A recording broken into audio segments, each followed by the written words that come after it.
my manager would tell me, "You're fat, right?" And I was like, it hurt me to hear that. He was like, "You're fat." And I was like, "Yes." And he was like, "And what?" Why do we always have to put that negative opinion that fat is unhealthy, fat is ugly, fat is disgusting? Yeah. When I finally realized that, I was able to let go all the negative opinions that that word holds.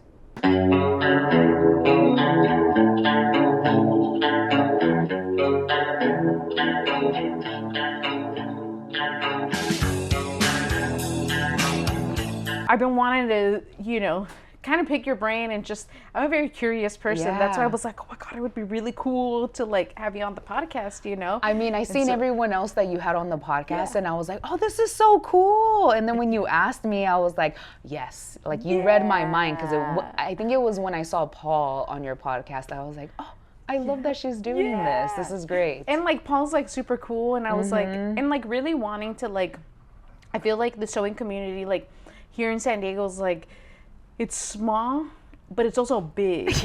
And it's small in the way that like everyone knows each other. Exactly. So then you're just kind of like, oh, this makes sense. And obviously like we've been talking about like, how do you get all these people together to create a network where people know how to find people, where they're like, this person specializes in this. So you could really like build like almost like a community around that, agree. which is really cool, because it's like I feel like a lot of the times we kind of get like, this is in LA, and so then people are like, ugh, but there's so much cool design and so much awesomeness happening in that realm of work too. So for me, I'm like, dude, how do we highlight that? And that's why it's really fun to kind of get to know other people that are in the industry and like what their struggles have been. And I'm sure you've had a lot of struggles, and like, you've done a lot of really cool stuff. And I feel like, one of the constant things that always comes up is like, we don't ever get to see the hardships that like happen, or like the learning that like happens in the background. We're just kind of like always celebrating the good stuff, you know? But I'm sure like, even with my own personal stuff, like I've been like, damn, that like sucked to have to go through that. But at the same time, you're like, I'm kind of happy that I did, because now I know so much about myself, and this kind of experience that you kind of go into it like a little bit more prepared, I guess. Well, sometimes, I mean, there's so many things I want to say. Please talk. We live in a world where we constantly feel like we need to share every moment that we're doing, because we just want people to have an insight of what we're doing. But when we go through those times of where it's really hard, we're not understanding, we're processing, we don't share until we're ready. And I think that's okay, because I think we don't need to be sharing everything that we're going through. I think about this all the time because I've been in the social media world, and to me, social media is an influence. It's a way for me to keep up with what's going on in today's world, the trends, sewing, learning new things. But then it also makes me feel like I have to constantly be on trend of what's going on and what's being posted, because it's another source of income for me as an influencer. But I hate that it's come to that time of like, okay, do I want to share? Do I not? Do I just be this person who's quiet, who watches everything, which is me? But yeah, I think people just need to be reminded that we don't have to share everything. There will be a time and a place where we feel it's right to share, because we've processed everything, even when it's something that is really, really difficult to understand. For sure. Like if somebody's going through a breakup or just something financially or business, it's okay to share, because I always think someone at the other end of that screen might be going through the same thing and might need some guidance. And that vulnerability, like I remember I followed this person, and they were getting really, really vulnerable about like their relationship and how it had come to an end, and I was just kind of like I was like, whoa, like that is like so deep, and like so, like you just laid out your whole cards for everyone to see. And like, and I feel like mainly because she is very much like, when you're looking at like her life on like social media, it looked very much like she is like the most perfect person. She's got the most perfect life. Yeah. She's happy, she's young, she's cute, like all of the things. And then all of a sudden she's like, this is like my reality. And I was just kind of like, whoa. And I feel like that was like so powerful, because it really allowed for you to kind of like almost like get into her shoes and basically understand that it's like sometimes what you're seeing isn't like the whole thing, right? And like I feel like we would be in a different place if we were more patient with each other and like had more sympathy and empathy for each other, where you're like, hey, you know what, like, yes, this person is this, but we're so quick to like criticize and judge. Oh and my gosh, you know, which you were a winner for Project Runway. Yeah. And I always like wonder like how that has created like an impact, right, with like anyone, where they're, you know, this normal person one day, and then all of a sudden you're just kind of like almost thrown into like this thing of like, do you feel that you were prepared for like the criticism, because it's like, even though you were the first person to like really, you know, come out with like normal size, or I mean, these women were normal size, but they were plus size, you know. And so I was like, these look like girls that I know like on an everyday. They're not plus size. They're normal women. It's a normal world for us, but it's not a normal world for them. In that industry. And that's mind blowing for me. And so for me to represent, they're like, you're so brave. Yeah, which is, isn't that like a backhanded compliment? Like, it is, but I was like, if that's the world that you live in, that world is very sad. Welcome to my world.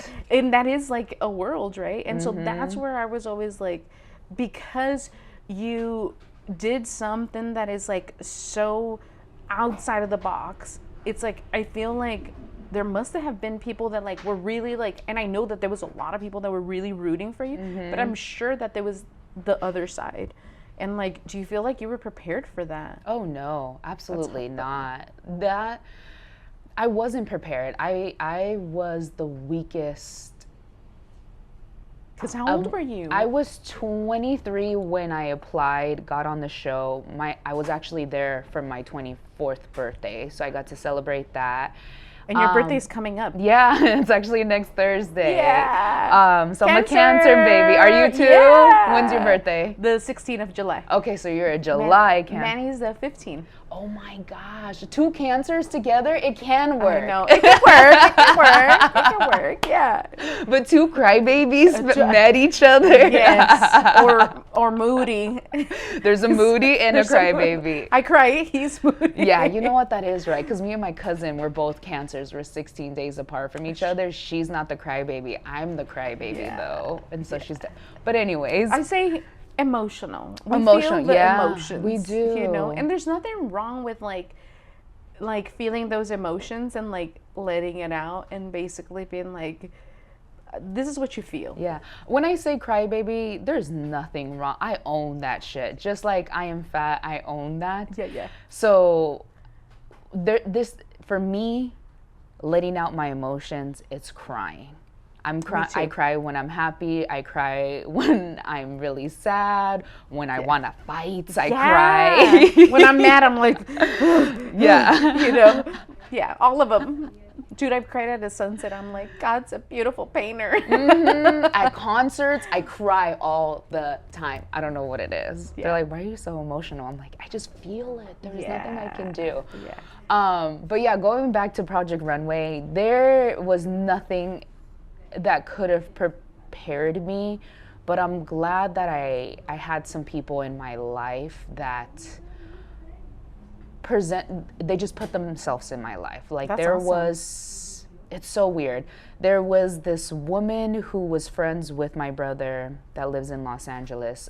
She's, I guess, a psychic or I don't know. She just knows how to speak to people on the other side, and she also has these like feelings. And so for some reason, she was called to me through my brother, and she had some things to say to me. Like, she didn't want to charge me for a session. She's like, I just feel like I need to mentally prepare you for what's about to happen in your life, because I could see you're broken. I can see you've hit rock bottom.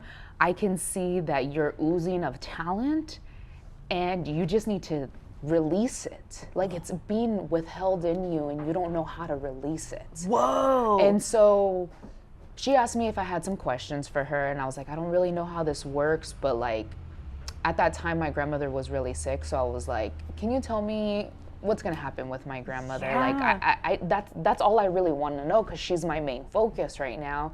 And yeah, I want to know what's gonna happen to my business, because that I was working out of my sister's garage. I was at a cross zone of like, what do I do? Do I continue working in retail, or do I like give it my all to my business? And so the psychic told me, spend as much time as you can with your grandmother. I can't tell you when she's going to pass or anything like that, but I just think you need to spend time with her before you get busy in your life. Something's gonna happen where everything's going to shift in your life. Whoa. And so a month and a half later, my grandmother passes. 2 days after my grandmother passed, I received an email from Project Runway to apply. I end up telling her that this is all happening. And so she was just kind of mentally preparing me for like, you need to give it your all. This is something that you need to do. I can't tell you what's gonna happen, but all I can tell you is the personalities that are going to come forward into your life and how you need to move around it. So she didn't know if I had made it on or anything like that, but she did tell me about these personalities that I was going to meet. It didn't really stick to me at that time until I was on Project Runway and we were actually filming the show, that I got to see each and every personality she pointed out to me. Shut up. She said, you're gonna meet someone who's going to be like a sister figure to you, who's gonna protect you, who's gonna be on your side. You're gonna meet another person who is going to be like a negative Nancy, who's gonna constantly feed for the room to give her that attention, but don't let her get under your skin. Then you're gonna meet another character who you're not gonna be fond of, but you need to give them time, and just be patient with them, but you're also gonna grow a close bond with. Whoa. And so I started meeting these people one after one, and it wasn't until they showed me something that this person had told me about, and I was like, whoa, this is really happening. She was serious about what she said. Like, it just kept preparing me, not for the challenges that were in front of me that had to do with the TV show. It was more of just dealing with personalities, because she knew what type of person I was and how somebody can give me, or how do I want to say this? Energies can be passed on to me very, very quickly. Yeah. And I don't know how to get rid of them because of just how my aura is. I allow a lot of energies. And so when I heard all this and was just seeing it, I just didn't know how to stay grounded, because I was in this vulnerable place in my life where I was very insecure with my weight, my looks, my talent. I was on a TV show for 6 weeks, secluded with no access to the outside world. That's wild. Like, I couldn't talk to my parents. I didn't know what day of the week it was. I didn't know what time of the day it was, because we're constantly in a warehouse that has blackout windows. Whoa. So I didn't even know if the sun was out or if there was like a storm happening outside. Yeah. So basically they just put me at the lowest of the lowest. And I was very vulnerable, and to see all these personalities and wake up every morning not knowing what's gonna be around the corner, not knowing what challenge I was gonna go into. My stomach was like constantly turning. So yeah, there's nothing that could mentally prepare you. You just have to make sure that your skills are on point. So right before I got on Project Runway, I went and saw one of my old professors that were teaching at West City campus. And she was like, just come into my draping class. I was like, I just need help draping a sleeve and a pair of pants. Everything else I know how to drape, because how do you mentally prepare yourself to go on a TV show like that? Like the personalities, the talent, your clothing, the way you look, the way you present yourself. So I guess I took people's advice around me, with a grain of salt. Like my sister was like, when you get in those interview rooms, because she watches a lot of Housewives reality TV show. She's like, when you get into that interview room, make sure every time you talk about another contestant, you say their name in the beginning of the sentence and at the middle and the end, so that the editors don't try to take what you say and put it for another person, because they will do that. They're messy. And so that worked in my favor, because when I got on the show, I knew exactly what my sister was talking about, because the producers will interview you and they will ask you the same question in 5 different ways just to get their response that they want. Damn. They want you to talk about other contestants. Yeah. So it's just trying to be careful, be in the now, understand what type of person you want to represent, but at the same time, when you're on there, your mind is just like going everywhere. You're like, I don't want to talk about other people. I just want to go and work on my dress that I got to show tomorrow in front of Heidi. Like, I don't care what someone else is making. Like, I would be that blunt, and they wouldn't use any of that in the interview. I would cry. Oh, they loved when I cried. They wanted me to cry every interview I went into the room. If I didn't cry, they knew what to ask me to make me cry.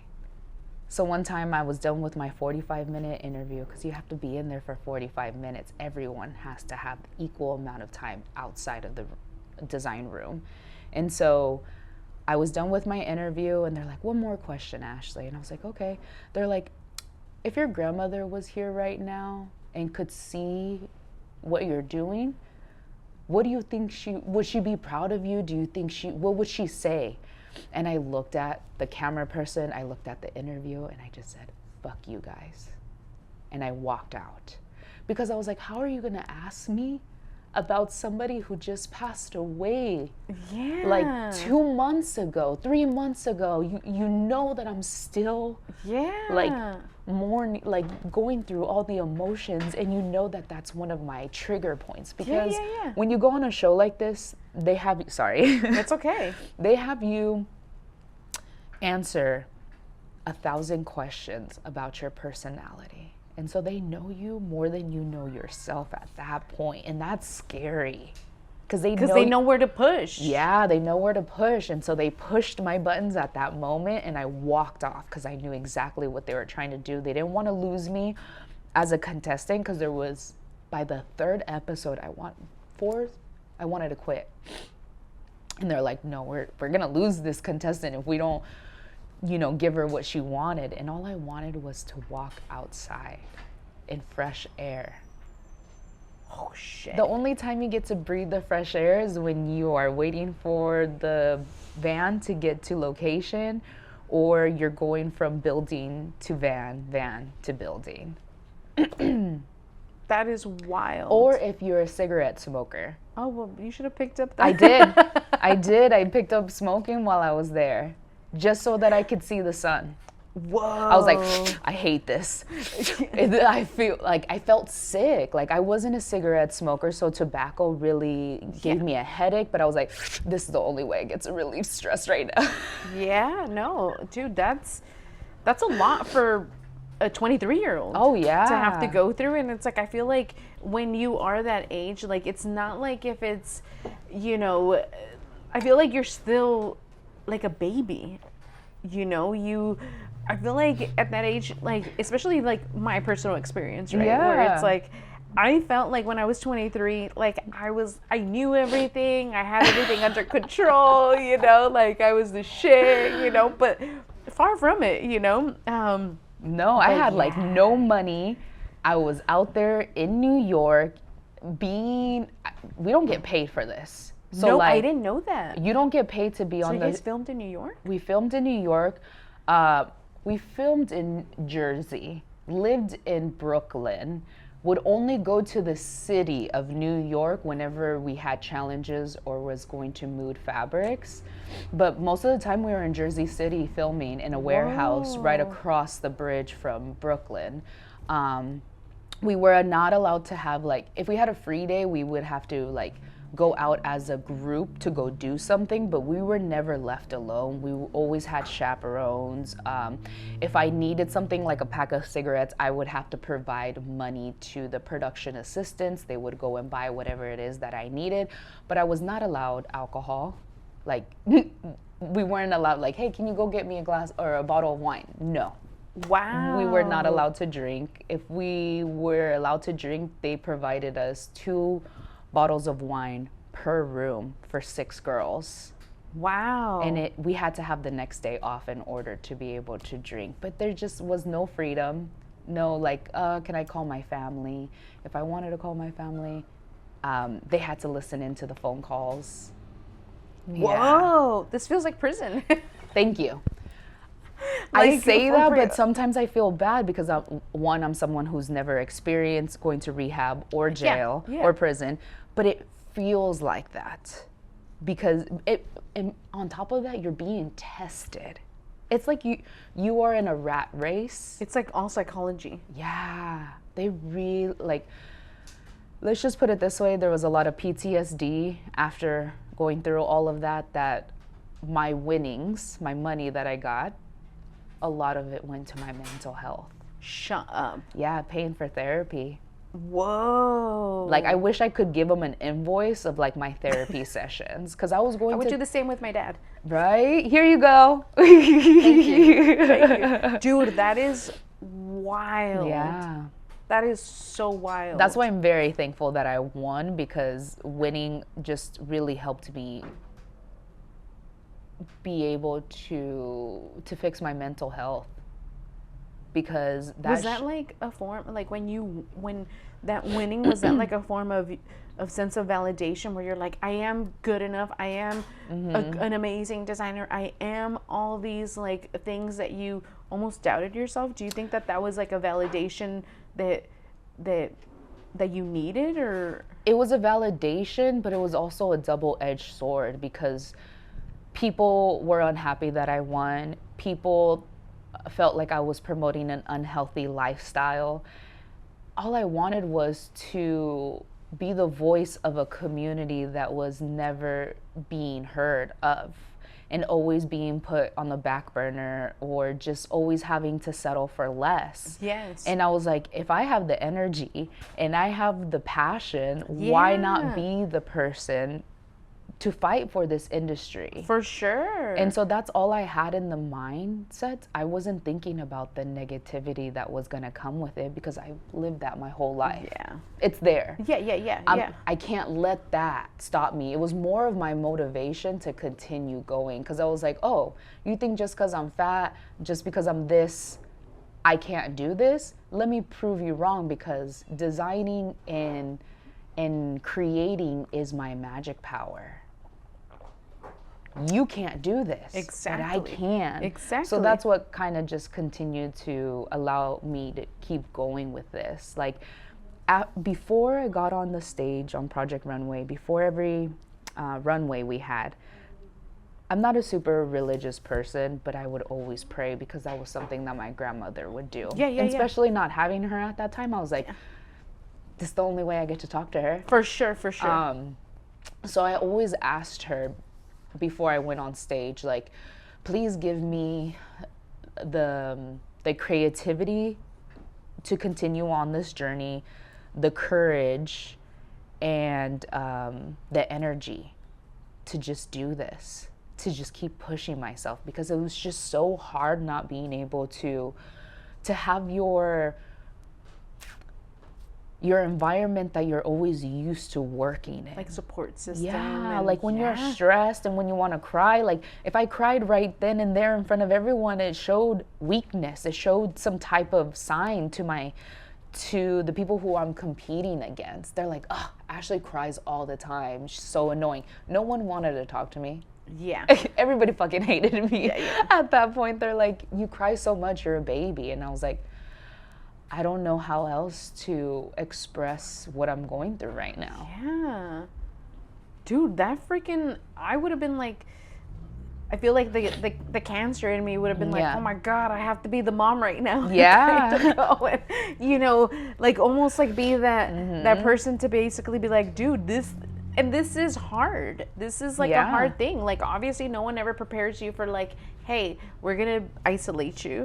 We're gonna put you through this psychological freaking test. I mean, they tell you that, but what does that mean? What does that you look don't like expect it like that. when you've never been on that? Like, I wish there was a documentary that filmed what was going on behind the scenes of reality shows. Like when RuPaul used to do Untuck, I love that. You got to see the girls outside in the alleyways smoking a cigarette, really talking about what they're going through on the show. And that to me, it brought back so much memories of being on reality TV that I suppressed and I put in the back burner, and I was like, oh my gosh, like I remember that. Or whenever I see another person who's been on reality TV, they understand what that world is like, because until you are put in that situation, you will never understand what we're feeling at that moment. It's like, if you had major anxiety going through COVID and the unknown, imagine being on reality TV and not knowing and being filmed at the same time. Like these camera people are waiting for your reaction. That's what they live off of, is your reaction. 'Cause you gotta sell TV. Yeah, and your time. Like they kind of prepared me. Like I said, I saw a psychologist, because you have to see one before you get on the show in order to make sure you are mentally okay, because they are responsible for your well-being on the show. And so he was just like, if I were you, I would watch all the seasons to just kind of listen to the patterns of the judges, what they're kind of expecting, what the contestants' expressions are, how each episode is kind of given to you. So basically learn how to act when you're on the show. And he also told me, he was like, the producers know right now who's gonna win the show, who's gonna go home at what challenge, and who's gonna win what challenge. I was like, oh, so the show's already made up. They already know what my future is gonna be before I even get on this show. I was like, I could flip the script right now, and it could be completely different. It's just mind blowing to know, like, I'm just going on this show for strictly entertainment at this point. It's no longer about how talented I am, which sucked. That crushed me. I was like, do I even want to do this anymore? Because I'm not someone who craves for the attention. I prefer to be hidden and allow my work to just speak for who I am. Yeah, for sure.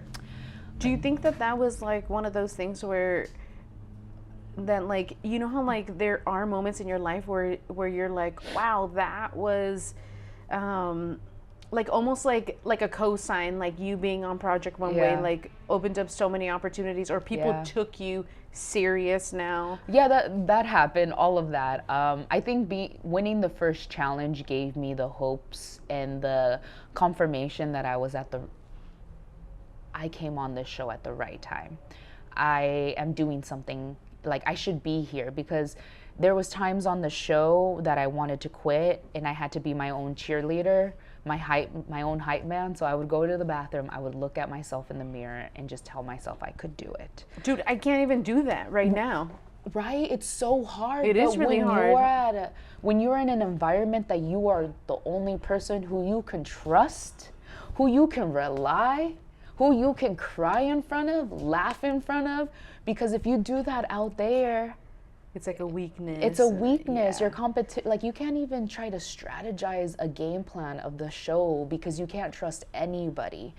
So every time I wanted to quit, I would have this vision of myself walking down my sister's long driveway, because I used to live with them at the time and had my studio in their garage. And they had this really huge driveway, and I just remembered walking down that driveway, quitting Project Runway, and wondering what my life is going to be like now. And I was like, no, I don't want that. I do not. Like, the only way that I'm going to come back to this driveway is to pack up my studio and like move. Like, I don't want to Yeah. be here anymore. Not that I didn't love my sister. I wanted more for myself. Yeah. And that vision was like the only thing that stuck with me. I was like, I gotta do this. I gotta do this. I have to stay, because if I quit right now, I'm gonna regret this. So I love that you had that vision of yourself in like the worst and then like Yeah. the best. Yeah. You know, because it's like, I feel like we never outweigh those things, right? You're always like, I'm sure when you started your own business, when Yeah. you started, like, people were like, what if you fail? And then you're like, then I'll learn. you're like, what? You know, like that. We always have people that are always like, what if you, and it's like the bad thing. What if Yeah. you fail? But it's like, but what if you become successful? What would that look like? And I love that you really like just stuck to that, you know, of having that like vision of you like basically walking down that like long driveway and basically being like, wow, like this isn't what I wanted. Yeah. And then really like going back and like packing up your stuff and basically being like, I want more than just this. And like that, like I feel like it just puts so many things into like, you know, manifestation Yeah. and like just that drive, right? And Yeah. so, which is really, really beautiful. And I'm glad that you stuck it through. Oh my gosh, yeah. Because for context, Yeah. what year was this? This was in 2015. Okay, so that's some time ago. And I Yeah. feel like there wasn't like a big like plus size movement, right? So it's like No. now everyone's more body positive Yeah. and you know, all this kind of stuff, and like the average woman weighs you X, Y, and Z, and like it's more, you know, where it's like it's not seen as like something where it's like, oh my God, there's, you know, and so it's like putting that into context is like so important, because Yeah. it's like it is really breaking that barrier It is. of like, hey, this is a demographic that is really seen as like not a beauty standard at all. And then it's like, and you're not like having clothes that are specifically made for a huge population, Yeah. right? Because this is a large population of people that like, you know, when you go to the store, it's like you're not gonna find something that's gonna fit you. Yeah. You know, or if you do, it's not gonna be cute. Yeah. And then you're just kind of like, well, I guess this is what I got to wear. It's the point of you have to settle. And it's like people 10 years ago, because it marks 10 years this year, 10 years ago people were saying how we don't feel accepted in this fashion industry. People in the fashion industry don't accept our sizes because they don't think we know how to dress. Well, hello, you're not providing us with the materials to be able to express ourselves and be Yes. fashion icons. Like, Yes. well-known, luxury designers are not designing for plus-size celebrities. And so it wasn't until, and I will take that, like, I own this. I always say, like, New York Fashion Week had never seen a plus-size collection until I designed my finale collection for I love Project it. Runway. That was the first time Project Runway had ever allowed a plus-size designer to be in their finale, and then for New York Fashion Week to showcase plus-size bodies. And so when Project Runway knew that I was going to the finale, they're like, how can we support you to make a plus-size collection? I was like, well, this was my dream already. Like, this is what I knew I wanted to do if I was given the opportunity.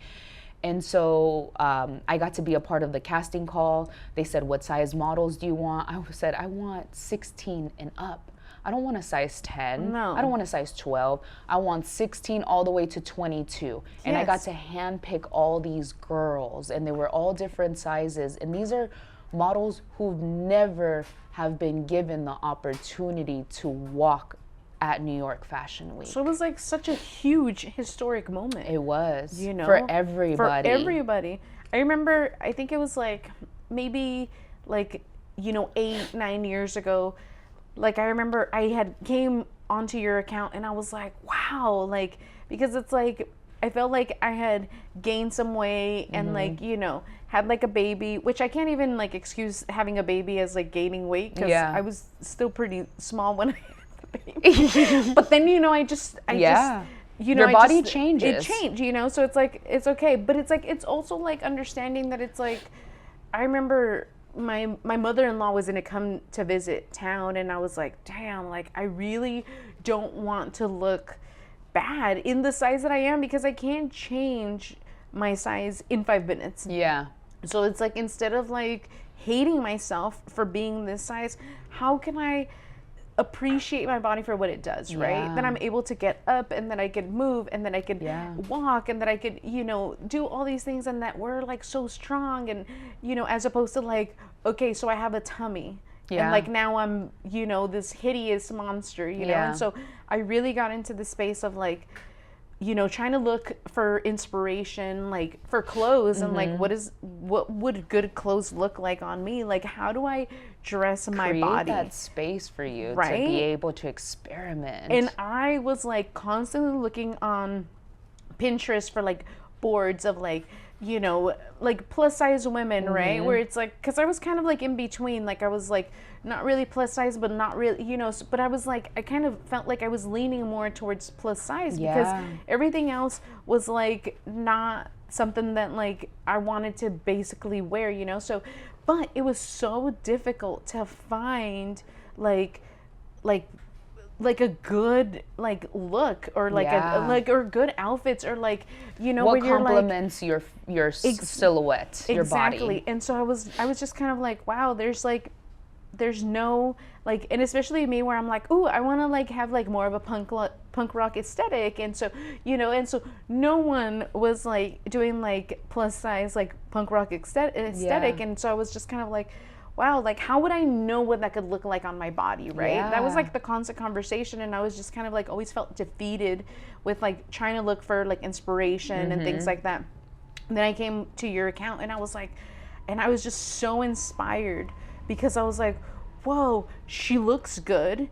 She is like, perfectly proportioned in like the outfits and all these kind of things. And I was just kind of like, I just felt so inspired to basically be like, wow, like I could also look good in that. Like there's finally like some kind of representation of like, just kind of basically being like, I could also look good in clothes, and I don't have to follow these like insane trends that are like obviously gonna make you feel like shit. Yeah. And so I really felt like a lot of comfort in like seeing how you were playing with clothes, how you were putting it together, how you were talking about like these experiences. And I'm sure that there's so many other people that like feel the same. Right? Yeah. And and that's why it's so important to kind of like, understand like this whole entire thing, where it's like, especially at that time, because it's like if you're not this size, or if you don't look like this, then you're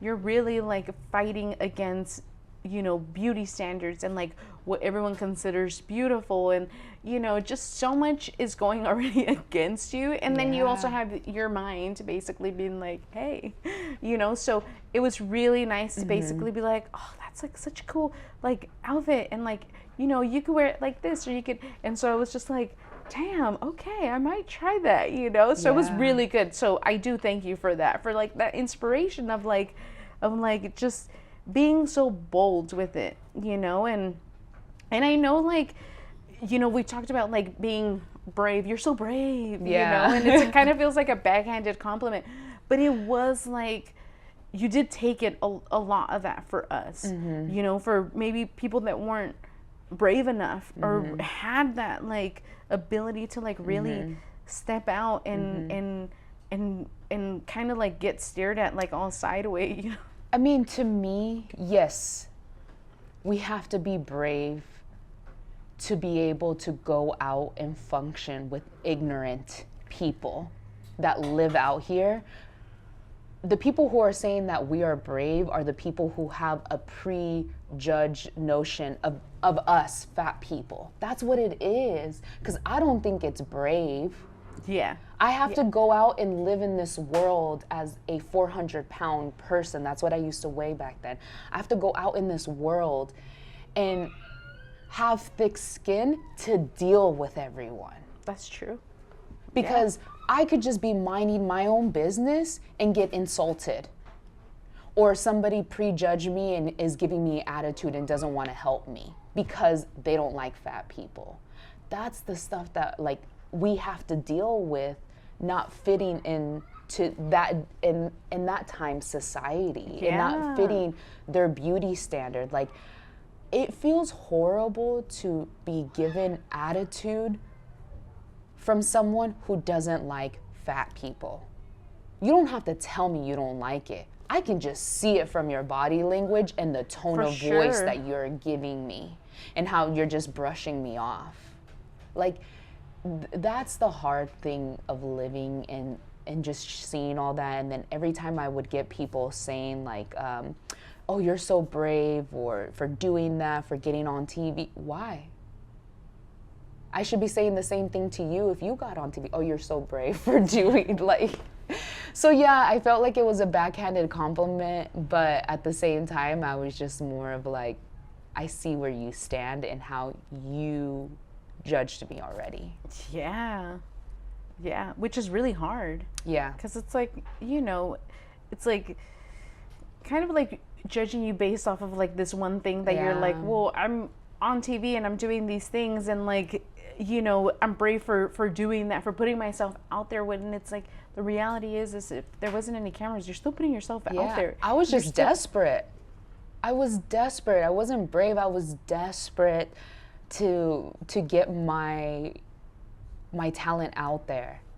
I really wanted to get my business started, and I was love like, it. if going on reality TV is what's gonna get me where, because if you would have asked me 5 years before I got on Project Runway if I would have ever done that, my answer was no. I do not want to get on reality TV just to become famous. And then I saw a contestant who went to the same college that I went to, or it was before I went to that college. I just saw they're from San Diego. I was like, oh, if they can do it, I could do it too. Yeah. So seeing that made me rethink about what I've always said, because when everyone around in my family or in my life, when they've heard that I was going to go to design school, they're like, oh, you should go on Project Runway. That was everyone's first comment. You should go on Project Runway. And I was like, oh no, I don't want to go on that show. And then 10 years later, or I don't know how long, but I end up going on that show. And I'm so glad that no one has like quoted me like, hey, you said you would never go on there. And I did it, and I ended up winning. And it's just still is mind-blowing. I That's have to cool. pinch myself to even realize that, because I used to be that little girl, like, 20 years ago, reality TV was our thing. Like, do you remember Yes. when they used to have that Tabitha show where it was that blonde woman who would go into the salons and like revamp the salon and just tear it all up, or she would have these competition shows, and I loved watching that, or Say Yes to the Dress, or What Not to Wear was those shows, and Project Runway was one of those shows. And so to see it, I was just like, I was always that person watching it and being like, that's what I would have done, or I would have done this, or I think this person's gonna win. Like, me and my parents used to watch that show religiously. I love and it. So to go on it, and now I've experienced it, I can't watch it. I can't see any of that stuff. I'm like, I already know what it's like to be filmed, Be there, how yeah. it's edited, how you have like 40 hours of footage that has to be all condensed to like 1 hour. Yes, which is so interesting because when we think about reality TV, right, you're just kind of like, it's so unscripted, it's so this and it's so this and all this kind of stuff. And like, even when people came into the studio and are like, hey, can we film a commercial there? Hey, can we do this? Hey, can we do that? Yeah. It's always like, I know it looks very natural, but it's scripted. Everything is scripted. And even when you're seeing like almost like content, right, where you're like, hey, we're about to give people $500 for it's All they don't scripted. approach people out of the blue. They approach them beforehand. They let them know, hey, I'm gonna film all this kind of stuff. It's not, everything is so scripted. And so that's like the whole thing where that's where I feel like social media is very much like scripted and especially raising like a 12-year-old with social media, because we've always been like, we're gonna allow for her to have social media and stuff like that. And a lot of people are like, oh my God, how could you allow for your kid to have social media? And so for us, we're very much like, look, we talk to we talk her. to her about it. We let her know, like, these are some of the things that happen when you have social media, this and and all these kind of things. And it's really like just about like making sure that she understands why these things happen, right? And that it's scripted and that, these kind of things. And so at that point, she's like, okay, but it's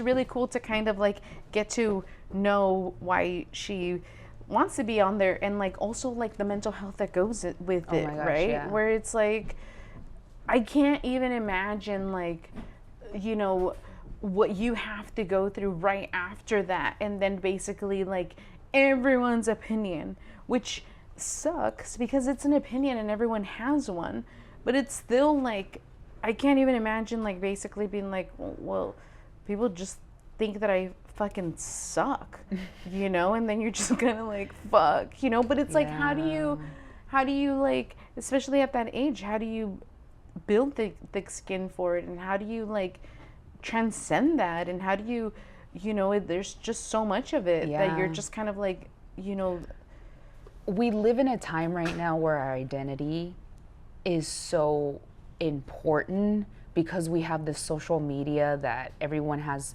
access to it, and anywhere from around the world can see our profiles, and that's our identity, that's who we are, all these things. So when I mentioned to you earlier that I invested a lot of money into my mental health, it not only going to therapy, but also learning how to reprogram my mind to think. So I went to Virginia to spend time with an author who wrote a book called Identity. His name is Robert Fritz.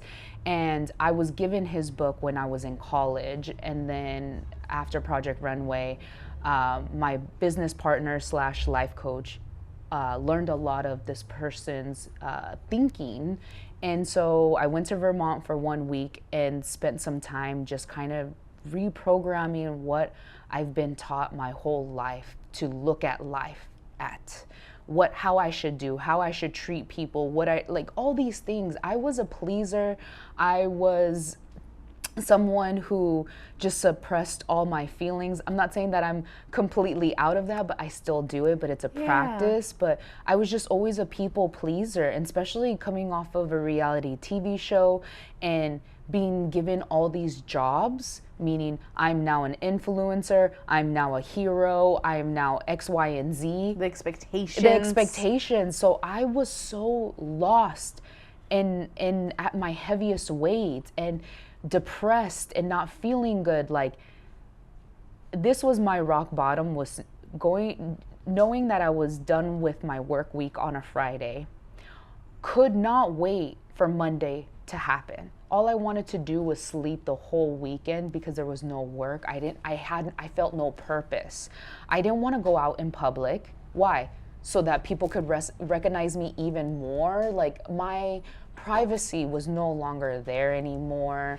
I had all these expectations. I think it was just more of like, I didn't want people to see me. I wish I was invisible. Not because of my privacy, it's just more of like a fat person living in this world, in this society where no one really accepts me. Whoa. So I was at my lowest, and I had everything I ever wanted in the world. That's where I always like, kind of,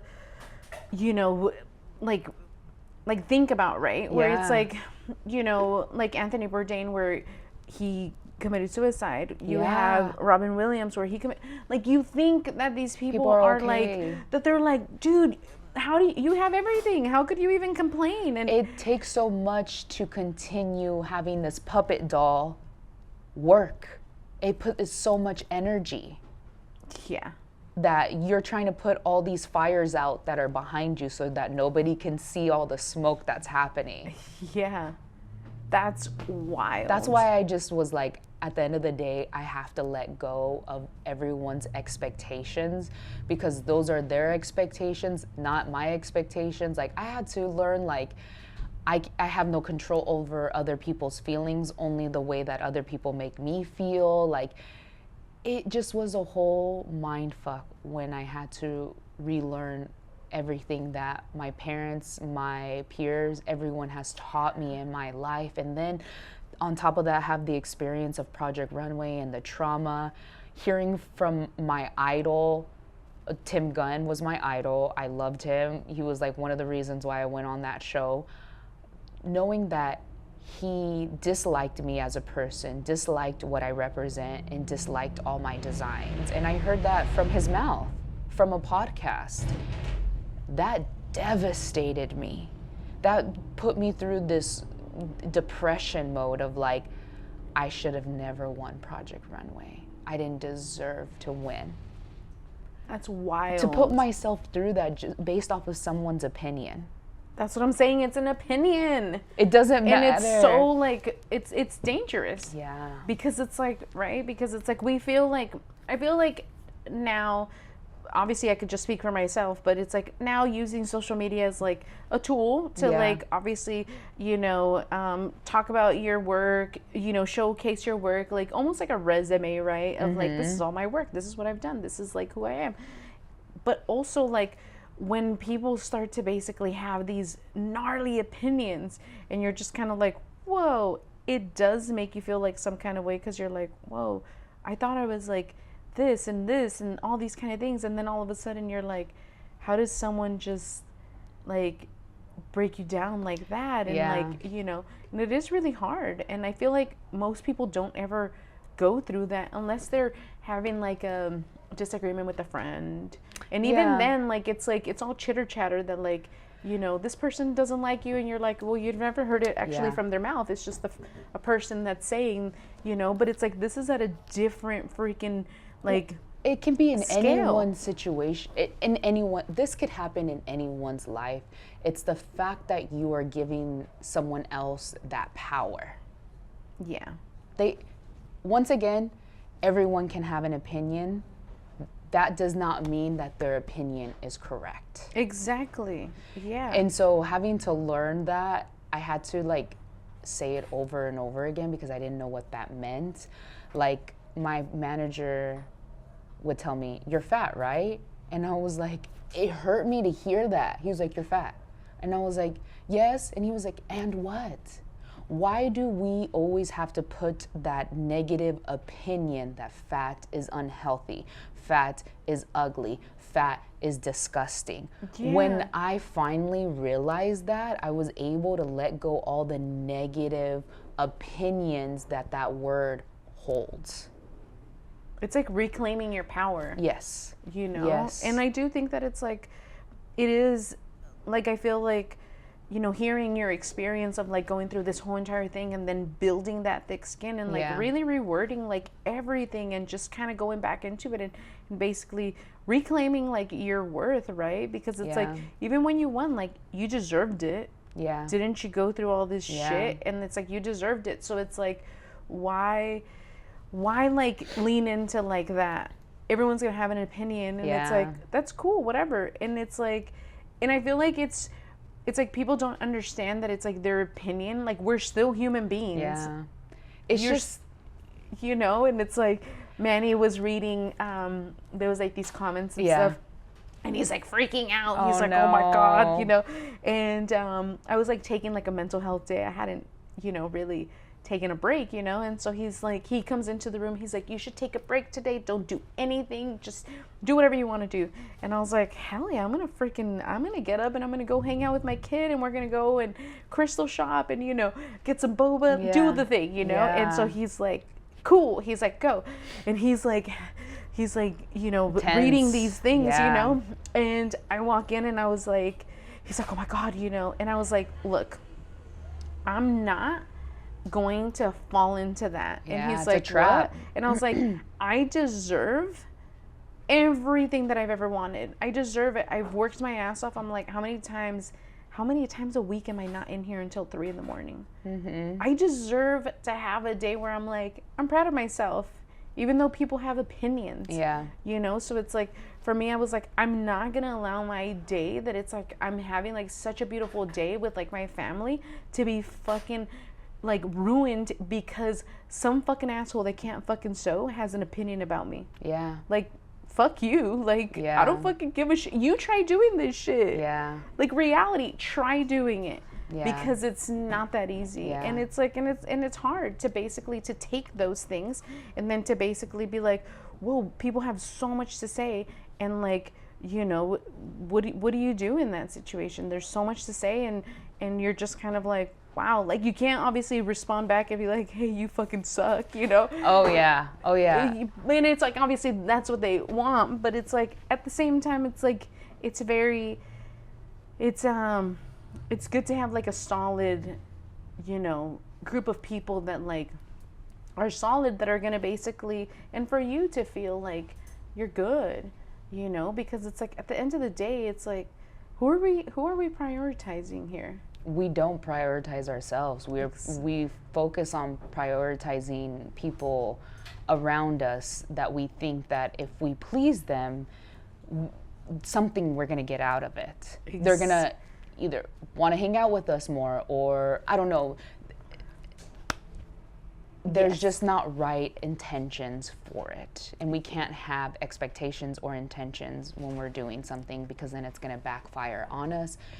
We're not going to receive what it is that we wanted. We have to just go into things not expecting, being open-minded about it, and be okay with living in the unknown. That's the scary like part, you know? It's completely scary. I mean, living through it with Project Runway, then going through COVID with it, and then coming out of COVID and not knowing what to do anymore. Yeah. So it's a lot. And you have to do it in front of a bunch of people. Yeah, and I have to do it with social media. That's why you probably just, I'm not on social media like that. I'm on it. I'm in the back.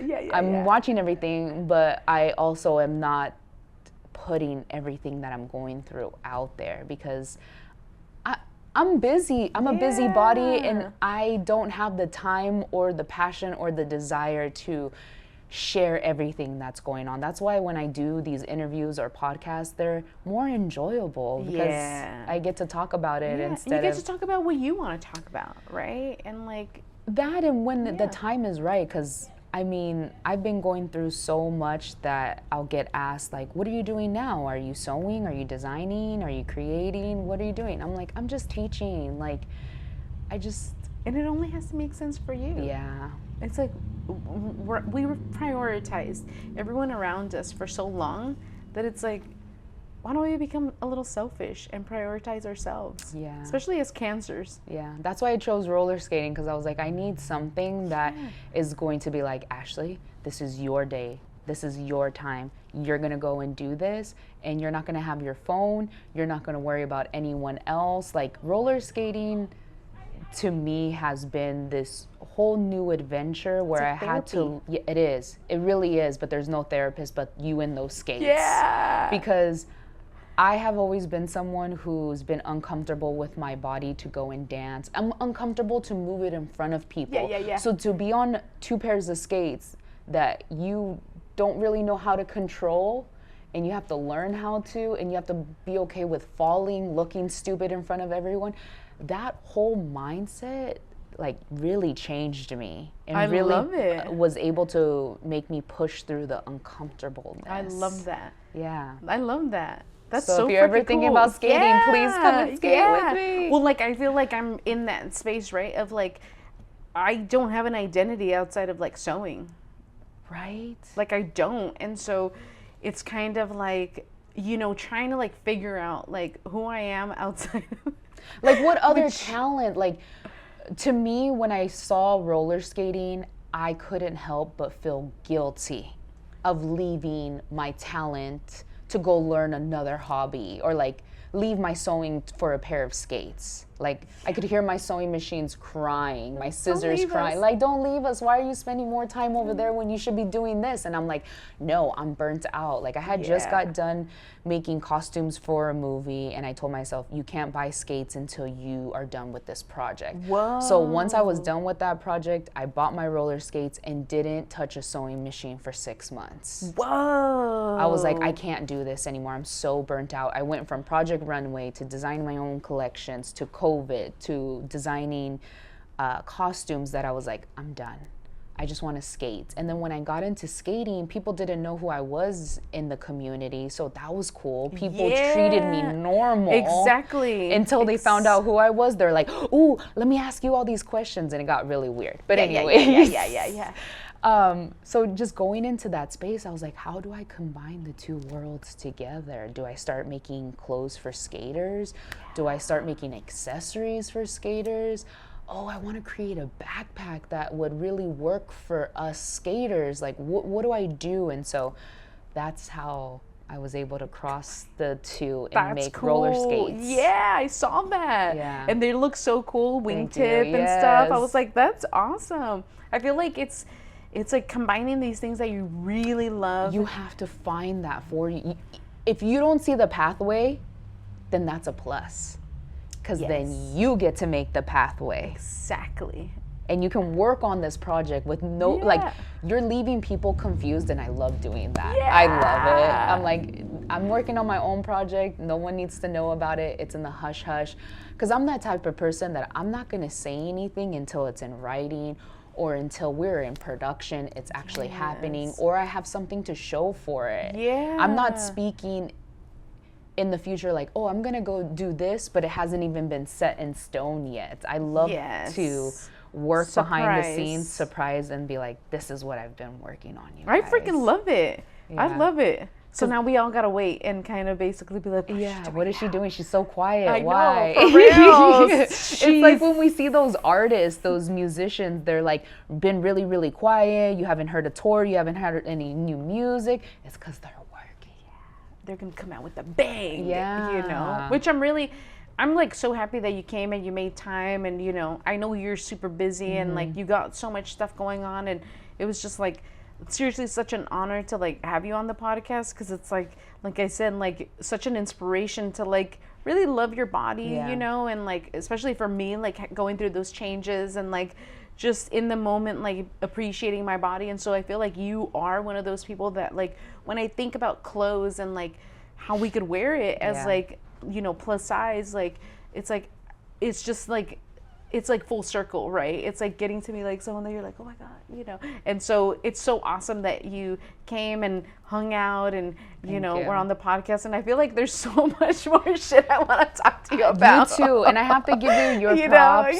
I have to give you your props for keeping yourself busy, continuing on your business. Because as a business owner to one another and having a space, it's hard. It is hard. It's hard. And to keep that flow coming in to provide for your family, still being here in San Diego as a Latina, just fighting for everything. And then also being in the field of like sustainability. Yes. There's a lot. It's a lot. It's a lot. And I appreciate you to continue doing that. Then on top of it, put a podcast together. Yeah. Well, I feel like, you know, we always talk about like, why the podcast, you know, and it's like, and it's moment like this, you know, where you're like, I'm just a very curious person and I want to know people and I love like getting to know their stories and just, you know, and it's a good way to connect with people and just kind of like really get to know them in like not an awkward way.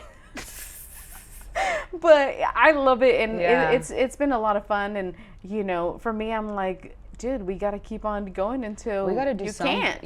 You know, so thank you seriously for coming onto the podcast and just coming and of you course. know, just being super cool and an inspiration. So thank you for having me. Thank you for making me shed a tear today. No, I'm just kidding. I wanted to cry too. I was like, oh. Do I touch you? Do I touch you? Don't cry. You know how some people, they're like, I don't like to be touched, and you're like, shit, they're crying. What do you do? No, if you touch me, I'm gonna cry even more. So just don't. No, I'm just kidding. But then I'm also like, what do I do? You know, I appreciate it. Yeah, I was telepathically soothing your back. I was like, you're okay, don't worry, you know. But yeah, thank you. Thank you. Seriously. Yeah. Are we way past the 10 minutes? Perfect, yeah. Okay, perfect. I was like, there's gonna have to be a part 2 or something. That's what I'm saying. I was yeah, like, we didn't I'm even like, get is to she gonna half hate of it. me for asking her to come back on the podcast? No. We didn't even